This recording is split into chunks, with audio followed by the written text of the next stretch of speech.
La première chose qu'Oliver Kent remarqua fut le bourdonnement, un doux son vibrant qui traversait ses rêves.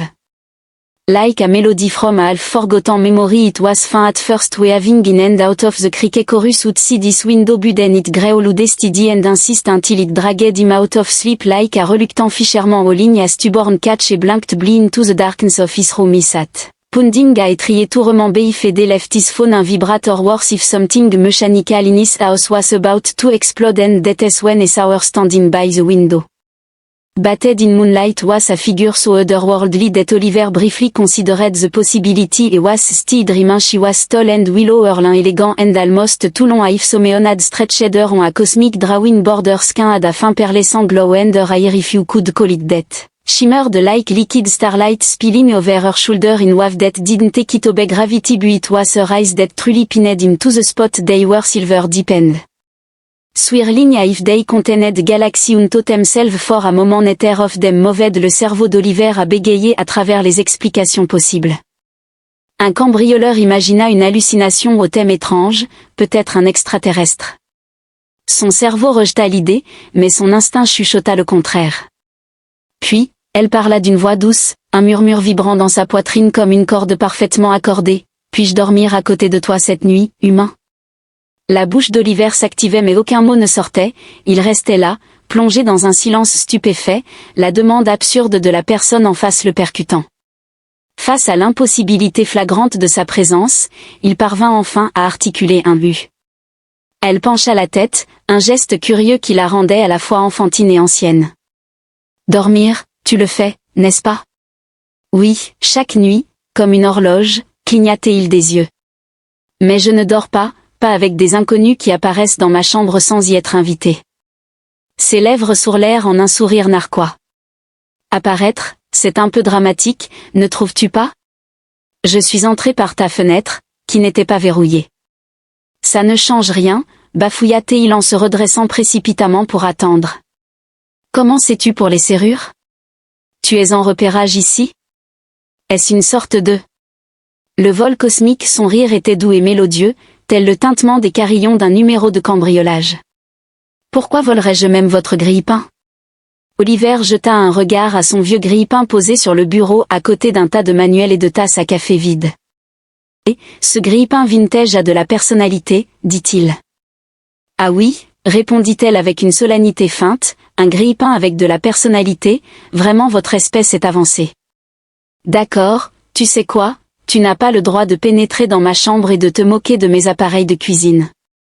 Son sourire s'adoucit pour laisser place à une expression plus sincère et elle fit un pas en avant, sa présence rayonnante emplissant la petite pièce. Je ne voulais pas te faire peur, j'avais juste besoin d'un endroit calme. Ton monde est calme, plus calme que le mien. Oliver fronça les sourcils, toujours incertain que cela soit réel ou le résultat d'une très mauvaise commande à emporter, mais il y avait quelque chose dans sa voix, quelque chose de fragile et de brut, qui le fit hésiter. Il prit une profonde inspiration, se passant une main dans ses cheveux déjà en bataille.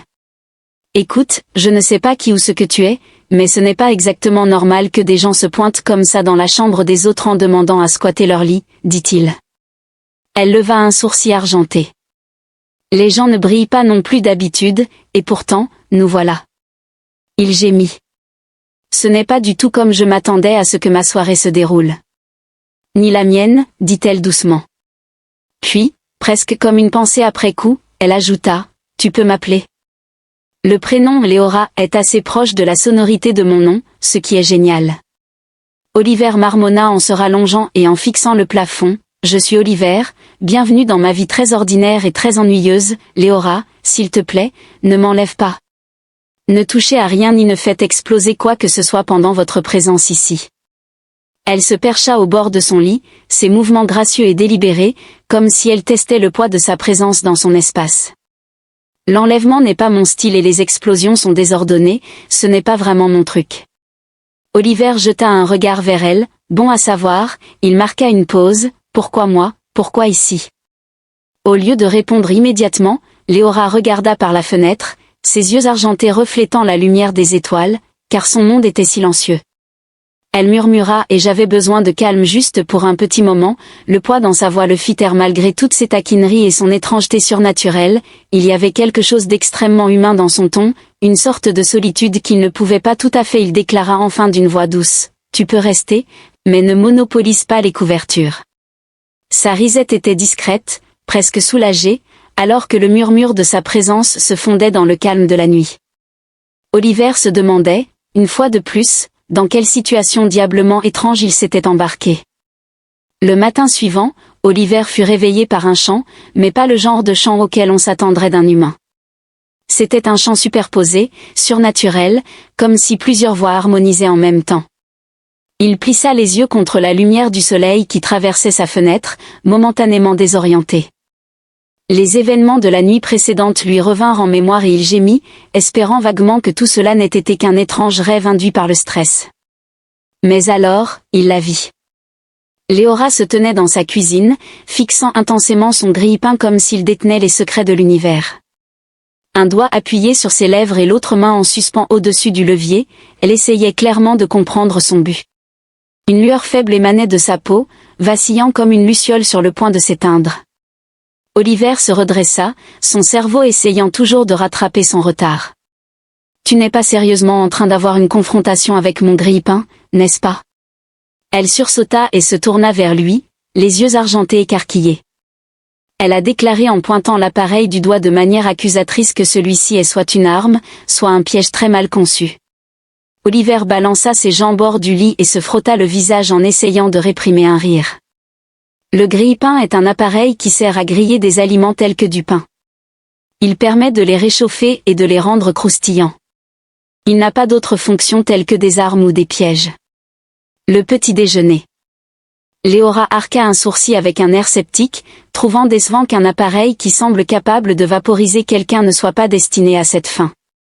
En effet, tous les dispositifs technologiques ne sont pas conçus dans le but de vaporiser, certains d'entre nous appréciant les glucides. Oliver se déplaça vers elle en faisant glisser ses pieds et ouvrit la boîte à pain. Il en sortit une tranche et la lui tendit en disant « Regarde et apprends ». Elle se pencha alors qu'il plaçait le pain dans le grille-pain et enfonçait le levier. Les bobines incandescentes à l'intérieur s'allumèrent et ses yeux s'élargirent de fascination. « C'est comme maîtriser le feu », dit-elle avec émerveillement. Oliver rit doucement.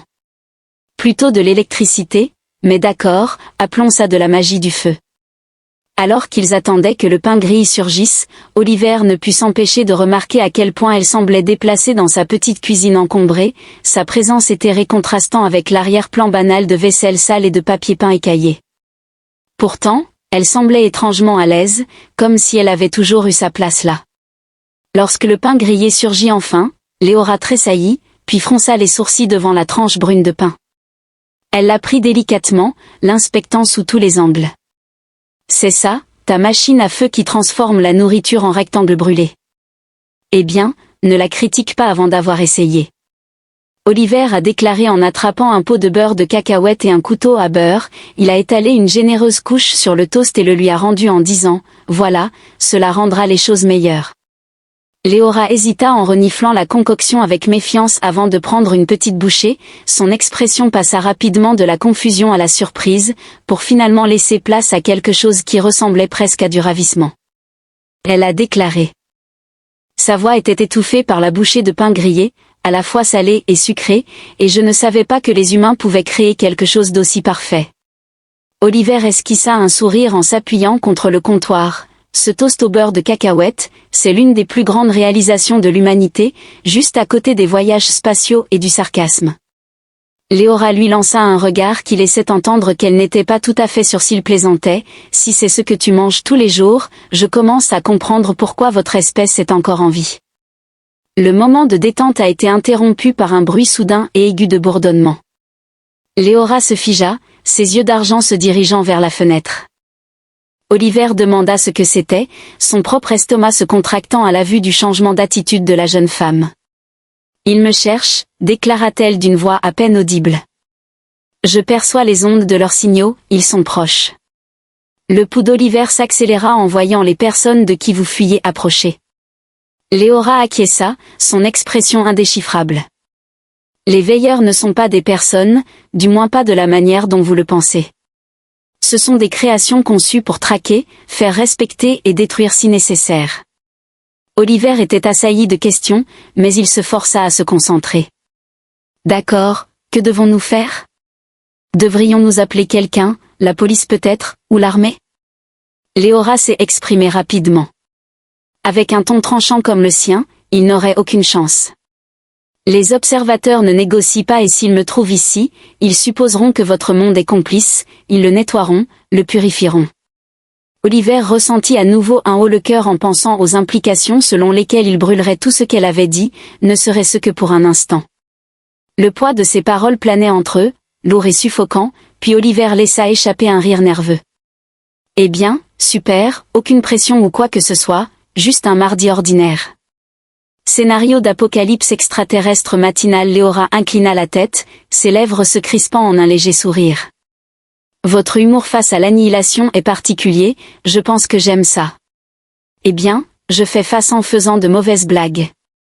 Oliver a déclaré en saisissant ses clés sur le comptoir, et je pense qu'il serait préférable de partir avant que ta phobie des grille-pains ne devienne le moindre de nos soucis. Léora hésita en regardant autour de l'espace restreint et encombré, comme si elle voulait le graver dans sa mémoire, puis elle redressa son regard déterminé aux yeux d'argent et prit la tête, suivie par l'humain. Voyons si votre monde est aussi riche en ressources que vos petits déjeuners. Oliver leva les yeux au ciel mais ne put s'empêcher de sourire en restant avec moi. Mademoiselle extraterrestre, vous êtes sur le point de découvrir les merveilles de la plus grande invention de la Terre, ma Honda Civic de 10 ans. La Honda Civic était un exemple remarquable d'ingénierie humaine, si par remarquable on entendait un vestige asthmatique qui semblait être un animal mourant lorsqu'il démarrait. Oliver tourna la clé dans le contact et la voiture émit un bruit qui ne pouvait être décrit que comme un grognement mécanique de protestation. Léora était assise sur le siège passager, ses cheveux lumineux effleurant le plafond et ses longues jambes pliées maladroitement pour s'adapter à l'espace exigu. Elle jeta un coup d'œil autour de l'intérieur, ses yeux argentés écarquillés d'émerveillement. « Est-ce un véhicule ?» demanda-t-elle, sa voix teintée d'incrédulité. « Ne semble pas si impressionné. » Oliver marmonna alors que la voiture tout sautait enfin pour démarrer, il tapota affectueusement le tableau de bord. « Elle est vieille mais elle a du caractère. » Léora inclina la cabeza y proginta si essa et su forma de justificar su inefficiencia. Ella me leva généralement del punto A al punto B, dijo Oliver al salir del camino de entrada. Y para tu información, no todos los extraterrestres sont transportados con estilo. De nada, por cierto, agregó con una sonrisa irónica, lo que hizo que el estómago de Oliver se revolvira. Gracia, humano, tu primitivo dispositivo de transporte muy apreciado, concluyó. Oliver lui lança un regard en coin plein de mépris. J'aimerais beaucoup découvrir les motivations qui vous animent. Elle évoqua vaguement des soucoupes volantes, des Ferrari de l'espace, quelque chose comme ça, son regard fixé sur les arbres qui défilaient à travers la fenêtre. Sa lueur vacilla légèrement, comme si l'effort de maintenir sa présence commençait à lui peser. Ils roulèrent en silence pendant un moment, la tension dans l'air devenant de plus en plus pesante à chaque mille. Oliver ne pouvait se défaire de l'impression qu'ils étaient observés, même si les routes étaient désertes. Il resserra sa prise sur le volant et éclaircit sa gorge. Alors, ces observateurs, quel est leur rôle? Sont-ils comme des policiers de l'espace ou quelque chose du genre? Léora hésita, ses doigts effleurant le bord de la ceinture de sécurité comme si elle en était peu familière avec son dessin. Les forces de l'ordre ne sont pas des policiers, mais des exécuteurs chargés de maintenir l'ordre dans la galaxie. Leur définition de l'ordre est absolue, sans déviation ni exception, et vous êtes la déviation. Oliver a déclaré qu'en recollant les morceaux, elle a acquiescé en disant « J'ai enfreint leurs règles et ils ne pardonnent pas aux transgresseurs de règles. » Oliver fronça les sourcils. De quel type de règles parlons-nous? Est-ce que tu as traversé une voie hyperspatiale, j'ai? Son rire était doux, presque amer. Si seulement c'était aussi simple. J'ai pris quelque chose qu'il préférerait détruire plutôt que de laisser quelqu'un d'autre l'avoir. Il haussa un sourcil. Tu as volé quelque chose? Waouh, et moi qui pensais que tu étais juste un autostoppeur surnaturel et rayonnant. Que as-tu pris, un grille-pain cosmique? Léora esquissa un léger sourire mais ne répondit pas. À la place, elle se pencha en avant, regardant à travers le pare-brise. « Arrête-toi, dit-elle. »« Pourquoi ?» demanda Oliver en regardant nerveusement autour de lui. « Ils sont proches. » Elle a déclaré d'une voix basse et urgente, « Je peux ressentir leurs signaux. » Le cœur d'Oliver fit un bond, mais il obéit à ses instructions en se rangeant sur le bas-côté de la route déserte. La voiture laissa tourner son moteur, émettant un léger bruit de tic-tac alors qu'ils étaient assis dans un silence intense. Puis, il l'aperçut, une légère lueur. La distorsion dans l'air est similaire à une vague de chaleur. S'élevant de l'asphalte, il se déplaçait avec détermination, faisant dévier et plier la lumière autour de lui. C'est à ce moment qu'Oliver a commencé, mais Léora l'a interrompu. « Oui, dit-elle d'une voix tendue, un drone observateur. Il est en train de me scanner. » Oliver avala difficilement, les paumes moites contre le volant. « Alors, que faisons-nous ? Devrions-nous, je ne sais pas, lui jeter un sandwich au beurre de cacahuète ? » Léora lui lança un regard. « Je ne pense pas que tes compétences culinaires vont nous sauver. »« Oliver, ne critique pas mes sandwichs avant de les avoir goûtés, » dit-il, son essai d'humour tombant à plat comme un drone. Alors que Léora se rapprochait, elle ferma les yeux, sa lueur s'intensifiant lorsqu'elle tendit la main, un léger bourdonnement emplissant l'air et le tableau de bord. Des variations de luminosité ont été observées. Oliver observait, partiellement émerveillé et partiellement terrifié, alors que la distorsion dans l'air commençait à onduler violemment. « Que fais-tu » chuchota-t-il en redirigeant son signal. « Si je peux perturber ces capteurs, il perdra notre piste, » répondit-elle entre ses dents serrées. Le bourdonnement s'intensifia, résonnant à travers la voiture. Oliver grimaça en se couvrant les oreilles alors que la distorsion scintillait une dernière fois avant de disparaître avec un léger bruit. Léora s'affaissa dans son siège, son éclat était faible et vacillant, elle avait l'air épuisée, sa respiration était superficielle.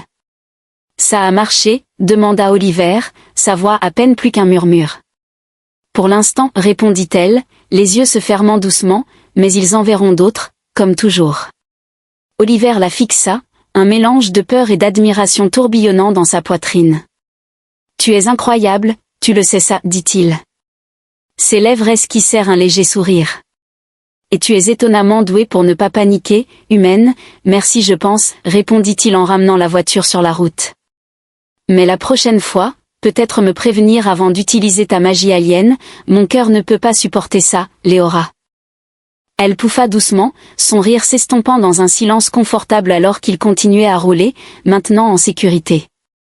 Cependant, Oliver ne pouvait se défaire de l'impression que leur répit ne durerait pas longtemps, alors que la route s'étendait devant eux, baignée dans la douce lueur orange du crépuscule.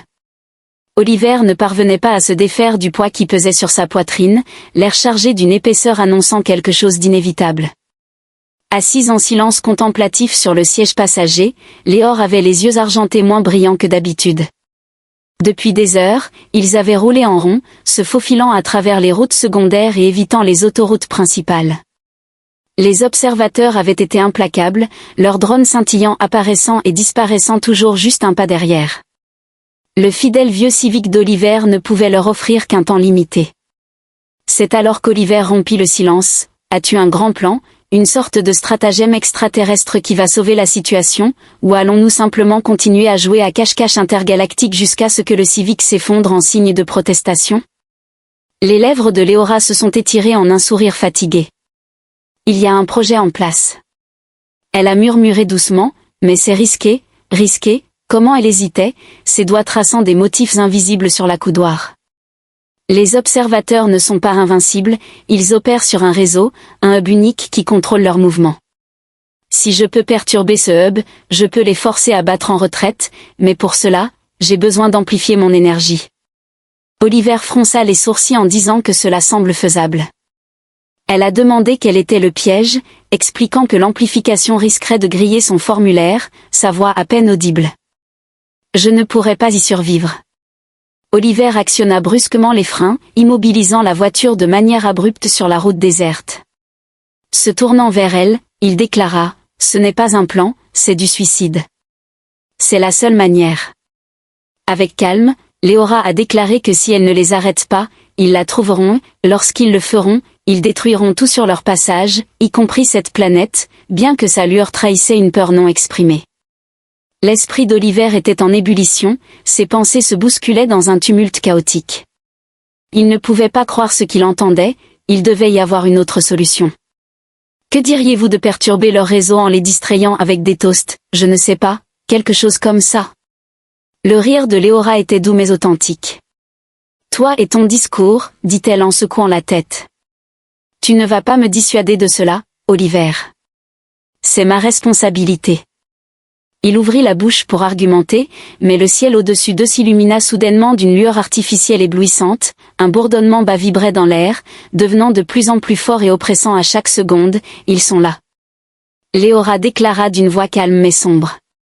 Il est temps maintenant. Oliver déclara fermement.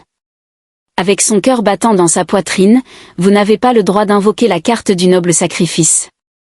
Vous êtes apparu dans ma chambre, avez mangé mon toast au beurre de cacahuète et m'avez entraîné dans votre drame cosmique. Je ne me suis pas inscrit pour assister à votre mise en danger. Léora se tourna vers lui, son regard s'adoucissant. Oliver, tu ne comprends pas. J'ai choisi ta chambre parce que j'ai perçu en toi une sorte de résilience bienveillante. J'avais besoin de quelqu'un qui ne m'abandonnerait pas même lorsque les choses devenaient difficiles, et tu ne l'as pas fait. Tu es resté, tu m'as aidé, c'est bien plus que ce que j'aurais pu espérer. Je suis vraiment contente d'avoir passé ce test de compatibilité, dit Oliver, sa voix se brisant. Trouvons maintenant une solution pour résoudre cela qui n'implique pas que vous vous transformiez en poussière d'étoiles pendant un instant. Léora le fixa, une expression indéchiffrable dans les yeux, puis, comme prenant une décision, elle posa sa main sur la sienne. Il pourrait y avoir une autre solution, dit-elle, mais cela nécessitera notre collaboration à tous les deux. Que veux-tu dire par « tous les deux » ? Nos énergies peuvent se combiner, expliqua-t-elle, ta force vitale humaine est brute et inexploitée. Si je la canalise, je pourrais peut-être neutraliser les observateurs sans me détruire. Oliver ressentit un vide dans l'estomac et elle le rassura en lui disant, tu survivras, mais cela te demandera tout ce que tu as. Tu te sentiras vide, du moins pendant un certain temps. Sans hésiter, il lui dit, fais-le, Oliver, fais-le, répétant, je ne veux pas te perdre, Léora. Ses yeux brillaient de larmes retenues alors qu'elle acquiesçait. D'accord, chuchota-t-elle. Il tendit la main vers elle, sa peau fraîche et électrique contre la sienne. Le bourdonnement dans l'air devint assourdissant alors que son éclat s'intensifiait, les enveloppant dans une lumière argentée éblouissante. Oliver ressentit une montée d'énergie le traverser brûlante, écrasante mais étrangement exaltante. Les drones observateurs descendirent en forme chatoyante, convergèrent autour de la voiture, mais avant qu'ils ne puissent frapper, Léora libéra une impulsion d'énergie si puissante que l'air lui-même semblait se briser. Les drones se figèrent en plein vol, leur forme scintillante vacillant violemment avant de se désintégrer dans le néant. Puis, aussi soudainement que cela avait commencé, tout était fini, la lumière s'estompant et laissant. Oliver s'affaissa dans le siège du conducteur, son corps lourd et tremblant. Assise à ses côtés, Léora, son éclat faible mais constant, le regarda avec un mélange de gratitude et d'admiration. « Tu l'as fait, dit-elle doucement. »« Non, » répondit Oliver d'une voix rauque, « nous l'avons fait. » Pour la première fois, Léora esquissa un sourire authentique et radieux qui illumina tout son visage alors que les premières étoiles apparaissaient dans le ciel nocturne. Il démarra la voiture et reprit la route. Le danger était écarté, mais leur voyage n'était pas encore terminé. « Et maintenant, » dit-il en rompant le silence, « qu'est-ce qui nous attend ? Un voyage intergalactique sur la route avec des extraterrestres. » Programme de protection des témoins. Léora laissa échapper un rire doux et mélodieux, laissant entendre « Voyons simplement où la route nous mène, humains », avant de s'engager dans la nuit aux côtés de cet improbable compagnon. Liés par un voyage extraordinaire et un avenir rempli de possibilités infinies.